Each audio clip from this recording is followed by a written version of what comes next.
Hey, Facebook friends and family, we got to follow up.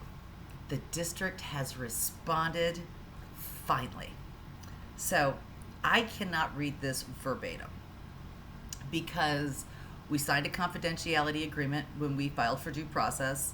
And even though we know for fact that the school district has not complied with the confidentiality agreement, we're going to do our very best as laymen to follow the law because that's what we do. So I'm going to try to break this down. What I did for the district is I actually chunked the email and try to give them yet another accommodation to help them understand, because in this email, it was odd to us because we've only requested two things.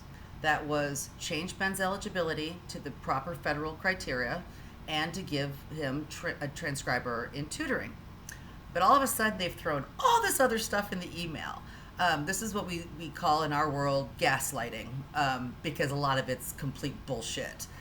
So I'm going to try to weed through this the best I can for you. Otherwise, you'll be sucked into it too. So the very first thing she addresses is Ben's eligibility. And she's basically stating that as soon as the Texas Administration Code catches up, they'll fix it. So thank you. We appreciate that. My response to her was, thank you for acknowledging the issue. We look forward to having our school district catching up with the times. Please let us know when this change is made. Okay, done. That leaves one issue. But she threw a bunch of issues in here, which is ridiculous.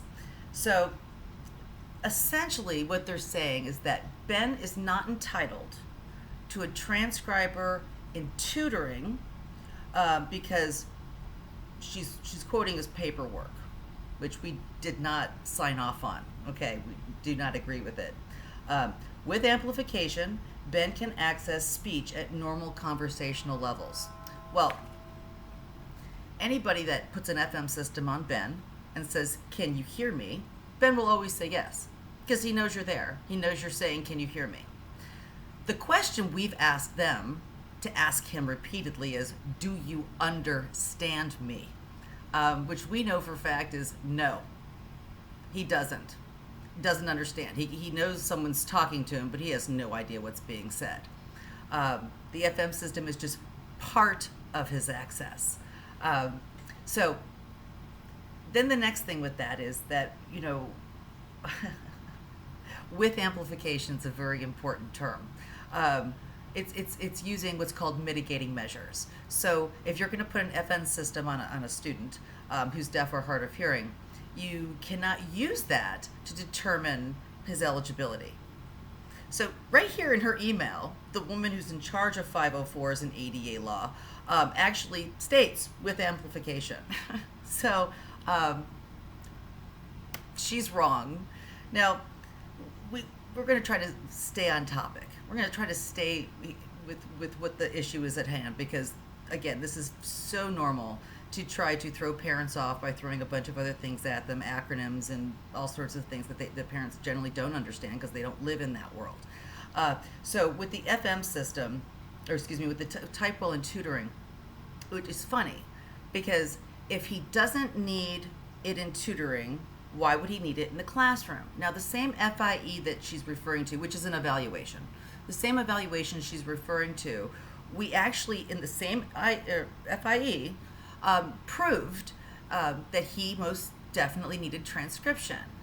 We probably one of the few people that have actually demanded and received a proper assessment of their deaf or hard of hearing student. And in this assessment, they actually gave it to Ben twice, once with Typewell and once without Typewell, which is his transcription service. Ben proved that he did significantly better with Typewell. It's because he was given access to the information. So even in their own paperwork, again, they're not even, they're just picking and choosing what's good for them. We have no idea why this is an argument. Because if it becomes an issue of money, we want to bring in a private transcriber. So we've got two issues. One of them's somewhat resolved, and the other issue we're willing to take care of ourselves. And they simply will not respond to our request to allow us to pay for his tutoring transcription and pay them better than they do. So we're still waiting on that response. Now, she's also saying that this is an ARD committee decision. Now, I don't completely disagree with that, but ARD committees only follow one set of laws, which is the IDEA law, which is the laws that protect special needs students, where their paperwork comes from and that type of thing.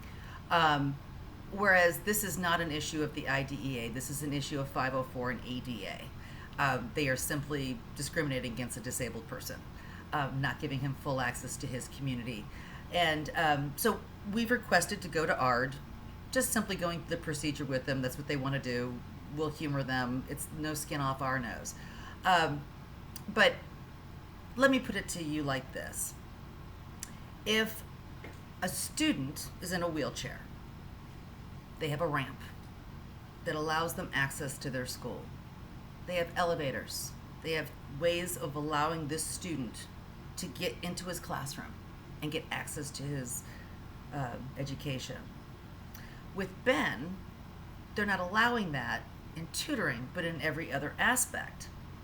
Now, if Ben were in a wheelchair, this is akin to them saying, well, it's 3:35, school's over, we're going to pull up the ramps and turn off the elevator. This is not difficult to understand. So we've already contacted the OCR this morning, right after I received the email, and we're going to let them do their ARD thing, and hopefully they invite us this time, because they forgot to invite us last year. It was, just a minor infraction. Because what's going to happen is they want to make it an ARD committee decision that allows me to take it to due process as well. And once you go to due process, we can open up all of the errors that are on his paperwork. Because she had also mentioned in here, because I had made the comment that one issue in particular was that they had his teacher of the deaf down for 30 minutes a day, which they're claiming should have been 30 minutes a month, neither of which really sounds right. And I'm not going to get into a pissing match with them over this unless we go to due process. Because if you've got three clerical errors on one sheet of paper, it really makes you wonder that out of his 100-page IEP, how many more errors are there that we haven't caught? So, last but not least, this I can read verbatim. She wrote, which has nothing to do with any of this. This is kind of my point. I understand that you have an updated audiological evaluation report. However, the district has not received a copy from you even after multiple requests for copy during his annual ARD committee meeting last year.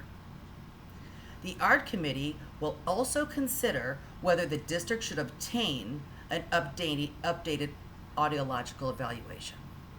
My response to her on this was, I'm not sure where you get your information.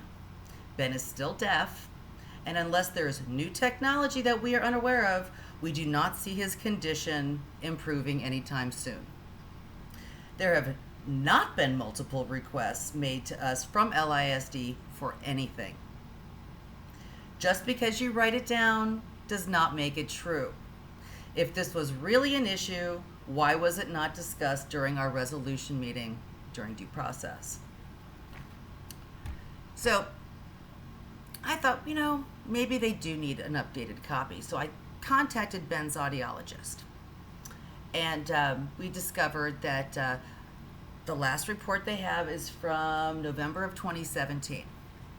Okay. I thought, well, that is a little odd for me because I am usually more on top of it than that. And I was like, oh, wait a second. We were there in October of 2018, right before his ARD. He was getting a new processor. And a new audiogram was not necessary. Now, keep in mind, the school district people do not know anything about audiology. So not only are they questioning us as Ben's parents, but now they're questioning the surgeon and the audiologist. So there you go. that's where we're going to end this one today. I'm sure we'll hear something back because we also know that one of the directors is also stalking my Facebook page. So, hey, I'm sure I'll be seeing you in the next meeting. You know who you are. Talk to you soon. Bye. Thanks.